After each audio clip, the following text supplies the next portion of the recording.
Today is Thursday. Chavches Tevis, Tofshin Ayin Gimel. We are in Teres Menachem Sefer HaMamorim, Tofshin Yud Aleph, Tofshin Yud Beis, and we are in the Maimer. We're learning the Maimer Zos Chukas Hatorah of Tofshin Yud Aleph, which is Shabbos Pashas Mini Pashas Porah, and we are on page Nun Gimel. We're up to Ois Hey, chapter 5.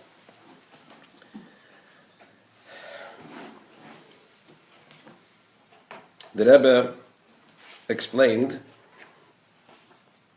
that all of life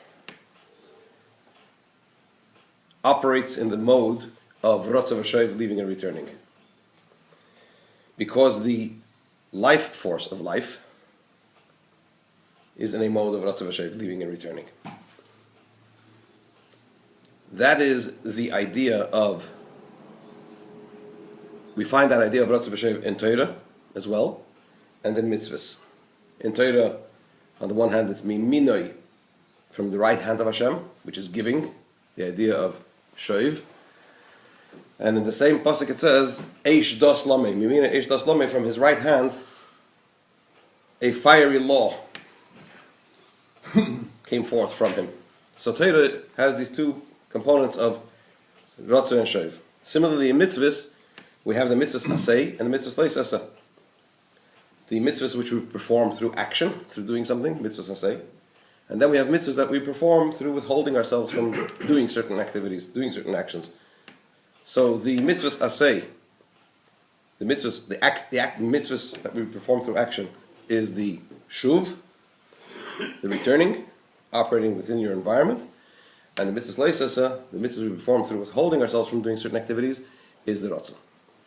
Similarly, in Parah Aduma, that was losa, it's holding back. Correct.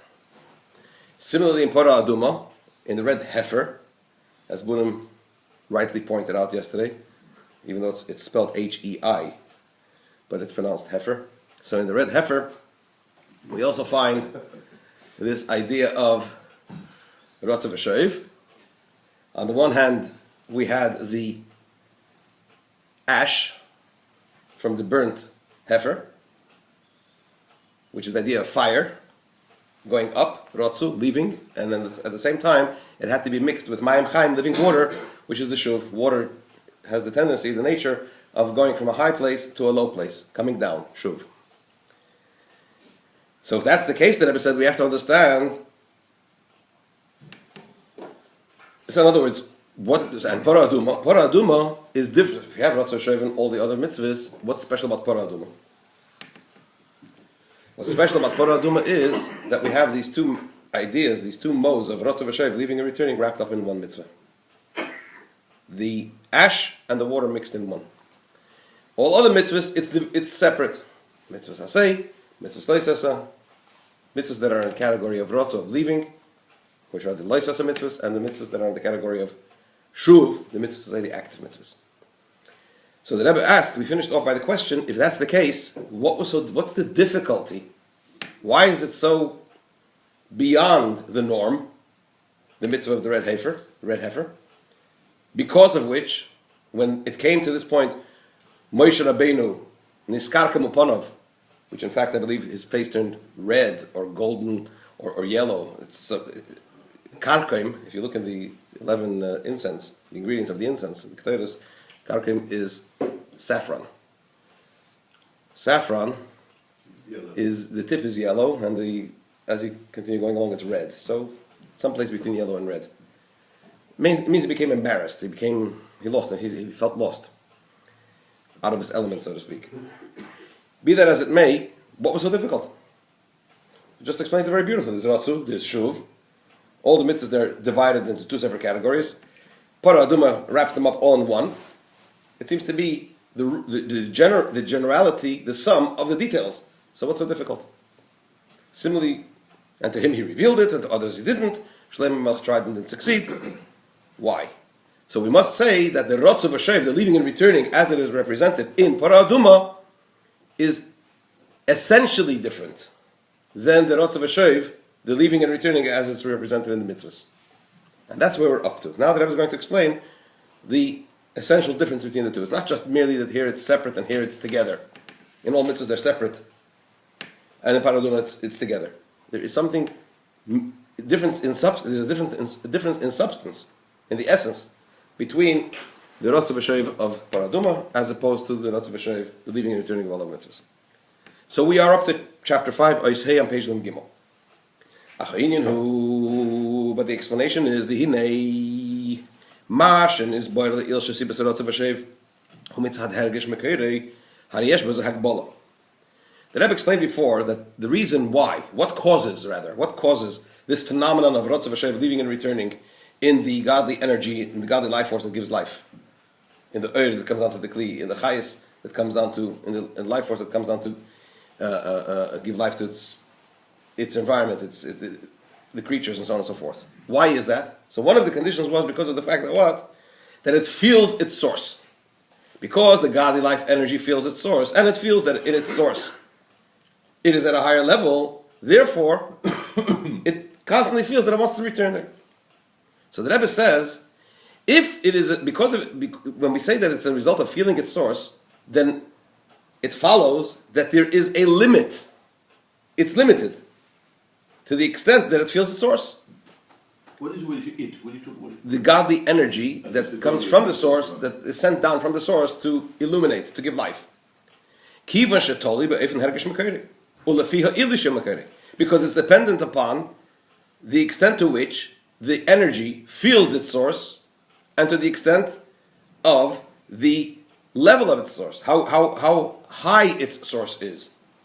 Right? So that will determine the rotzu, the leaving element within the godly life force. All this, feeling its source, and as a result of that wanting to leave and go back to its source, is also applicable when the source is such that the source has some kind of a relationship to the other. What does that mean in simple words? Generally, this refers to the godly life force, the godly light rather, that fills the world. Right? As we learned quite at length in the previous Mamorim. The godly energy that comes down and is tailored according to each and every world and each and every creature, according to its nature, according to its level, what it can handle. So there's the energy that the actual detailed, particular godly life force that comes in to give life to a particular creature, and that also comes from a source that is Mimala Kol Almin. Its source is also, in the source you already have all these different levels. Ki Yudua, as is known, Sheklol said of Mimala Kol Almin, that generally speaking, when we speak about the godly light, which is Mimala Kol Almin that fills all the worlds, even at the very highest levels of Mimala Kol Almin, it has some kind of a relationship to the other. Which means even at its source, at its inception, where it first begins, Mimala Kol Almin, it already is what type of a divine light is it? A divine light that has a relationship to the other. V'hainu, why is that? Why already at the source does it have this relationship to the other? Because the divine light of Mimala Kol Almin, the divine light that fills all the worlds, is through the contraction, through the Tzimtzum Rishon, right? The Harereish is Gilei Akav. What is the source of Mimala Kol Almin? The Kav, right? Remember, as it says in Kabbalah, that in the beginning the godly energy filled the entire void, and then there was a Tzimtzum, a contraction. He notionally, so to speak, pushed away his infinite light to the sides, and there remained a void. And then Hashem drew down a kav, a line, a beam of light through this void. The kav, this line, what does it mean? When you talk about a line, there's maila and there's mata. There's higher and there's lower. The kav is the shayrish of what? Is the source of what? Of Mimala Kol Almin. So when we talk about the source of the Malach Almin. Reish is Gili HaKav, the beginning of the relation of this beam, this line of light, while the Tzimtzum Rishon is through the first contraction. Shehu Inyan Sil Ka'er. There are Tzimtzumim, contractions, in all levels of Ishtalshalos. Throughout the entire order of descent, there are Tzimtzumim, contractions. That's what causes the light to go from higher worlds to lower worlds. However, there's an inherent difference between the Tzimtzumim, the contractions that take place throughout the order of descent, Seder Shtalshalos, as opposed to the first Tzimtzum, the very first contraction. The difference is that all other Tzimtzumim, generally speaking, are bechinas miyut. They are merely reducing the potency of the light, of the godly energy. The first Tzimtzum was bechinas siluk. The first contraction was in a mode of complete removal. That it completely removed, it left a complete void. Left a Rishima. Rishima, but Rishima means merely... It's also afterwards. Isn't it? Sorry? Must have left a Rishima, it's also happening afterwards. Well, the Rishimu left, Harris is right in the sense that the Rishimu is left over from before the Tzimtzum. But it's merely a Rishimu. But in terms of the Eir, the actual Ein Sof, that was pushed to the sides. It was B'chinas Siluk. So it wasn't just a reduction in its potency, it was a complete removal, notionally, right? So what does that mean? So the beginning of the Gili of the Kav, when this beam of the initial line of light that God draws down through the Tzimtzum, it's through a Tzimtzum that is Mebchina Siluk, a Tzimtzum which means that the divine light that was there before was completely removed. And it's only after that this Kav, this line of godly energy, was drawn down through the Tzimtzum. And therefore it's B'derech Diluk, it's in a way of a jump. In other words, if we say that it's B'chinas Miyut, that it's reduced, so there's the connection between the lower level and the higher level is a much more direct one.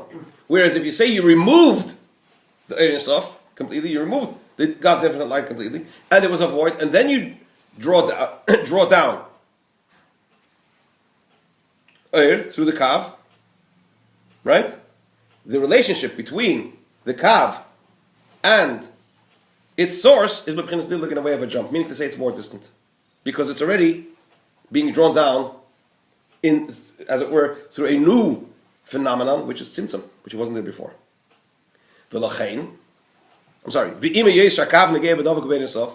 although we say... Is Tzimtzum the act of drawing down or withdrawing? Withdrawing. So Tzimtzum was the act of pulling it out to the outside. Correct. And now you're saying that when it comes back down... And then you draw down a Kav, right, through the Tzimtzum. So what's the relationship of the Kav to its source? If you say that all that was done was the Ein Sof was there,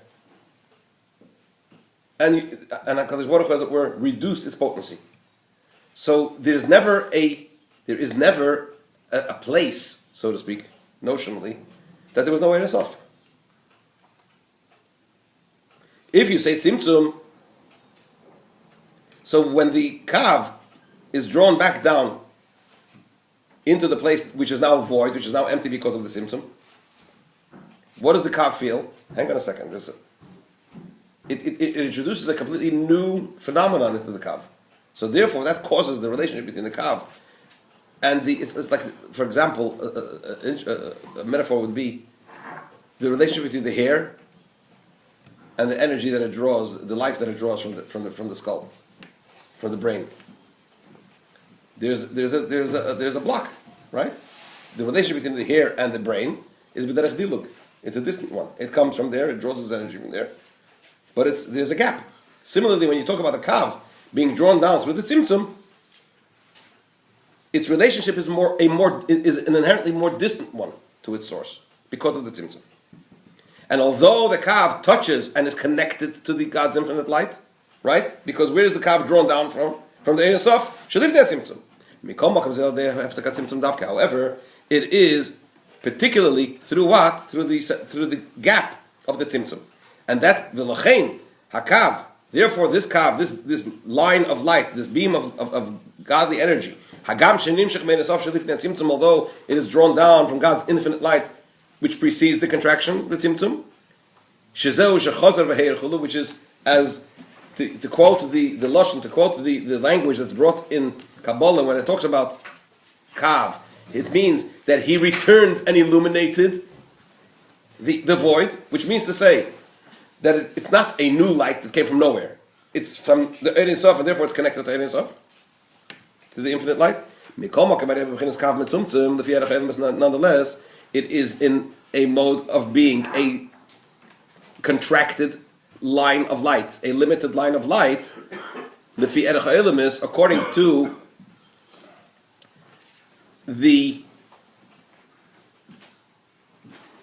its relationship to the world. Not only the relationship to the world, it means according to what the worlds can handle, according to the capacity of the worlds.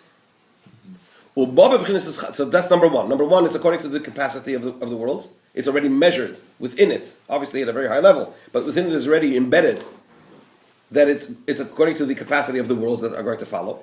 And also comes in a way of fragmentation. There's already higher levels and lower levels.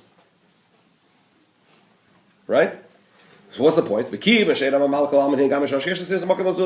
And therefore, since the light that fills all the worlds already in its source is such a light that it gives room for the other, then therefore the idea of Ratzu, the godly energy that comes from the Malach Alamin,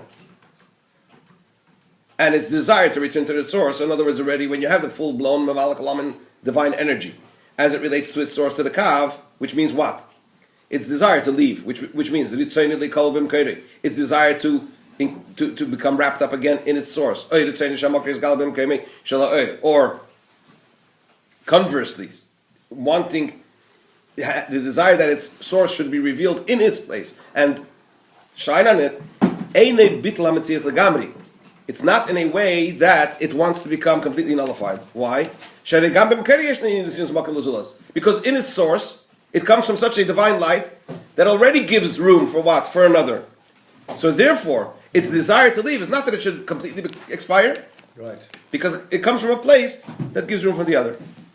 We'll continue Mitzvah tomorrow.